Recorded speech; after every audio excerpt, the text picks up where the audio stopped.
اللہ تعالیٰ سے مانگا کرو اور باتیں کیا کرو. باتیں کرنے کے معنی یہ کہ جو تمہارے دل میں آ رہا ہے بے تکلفی سے اللہ تعالیٰ سے کہا کرو. بے تکلفی سے، یا اللہ میاں آپ میرا یہ کام کر دیجئے. کیوں اتنے تکلف کے پردے حائل کر رکھے ہیں تم نے اپنے اللہ تبارک و تعالیٰ کے ساتھ؟ ہر بات جو دل میں آ رہی ہے وہ کہہ دو. میں نے اپنے والد ماجد رحمۃ اللہ علیہ سے سنا، اللہ تعالیٰ ان کے درجات بلند فرمائے، کہ ایک بزرگ تھے، وہ بہت دعا مانگا کرتے تھے، یا اللہ میاں مجھے بہت سارا پیسہ دے دیجئے، بہت سارا دے دیجئے، تھوڑا نہیں بہت سارا دیجئے. تو وہ صاحب کشف بھی تھے، تو کہیں کشف ہوا کہ کیا تمہیں اتنا جو کچھ دے رکھا ہے اس کے اوپر تم اس اور مانگ رہے ہو اتنا سارا؟ جہاں اللہ میاں میں مانگ رہا ہوں اور مانگ رہا ہوں. کیوں مانگ رہے ہو اتنا سارا؟ کہ جی یہ شیطان مجھے ہر وقت تنگ کرتا رہتا ہے، تو میں اس لیے مانگ رہا ہوں کہ آپ مجھے ایک مرتبہ بہت سارا دے دیجئے. اب آئندہ اگر یہ مجھے آ کے پریشان کرے گا، یہ رکھا ہے دیکھ، یہ رکھا ہوا ہے تو اللہ میں نے دے رکھا ہے، تو اس لیے مانگ رہا ہوں کہ شیطان اگر آ کے مجھے پریشان کرے گا اور کہے گا تو کھائے گا کہاں سے، تیری اولاد کیا کرے گی، تو بچے کیا کریں گے، اس فکر میں مجھے مبتلا کرے گا. جتنی دیر میں اس کے اس فکر میں مبتلا ہوں گا، جتنی دیر 1000 مرتبہ ذکر کروں گا آپ کا.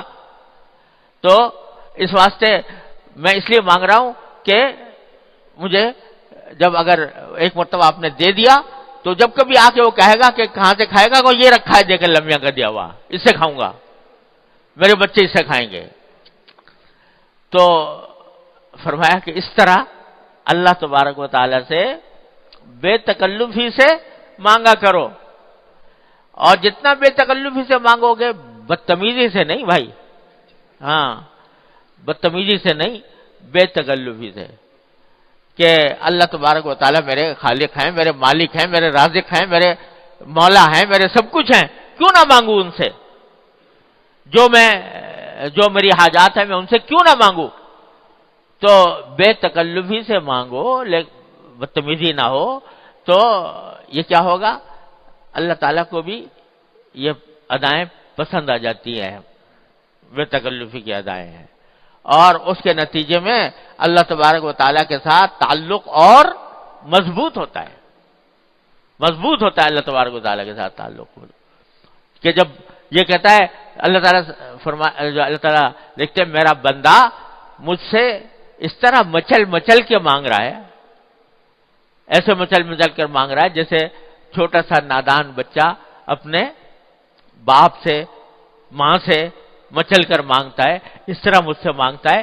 تو پھر اللہ تبارک و تعالیٰ تو ماں باپ سے کہیں زیادہ شفیق، کہیں زیادہ مہربان، لہذا وہ اس کی اس اداؤں کو بھی پسند فرماتے ہیں، اور اس اداؤں کے اوپر بھی مزید نوازش ہوتی ہے.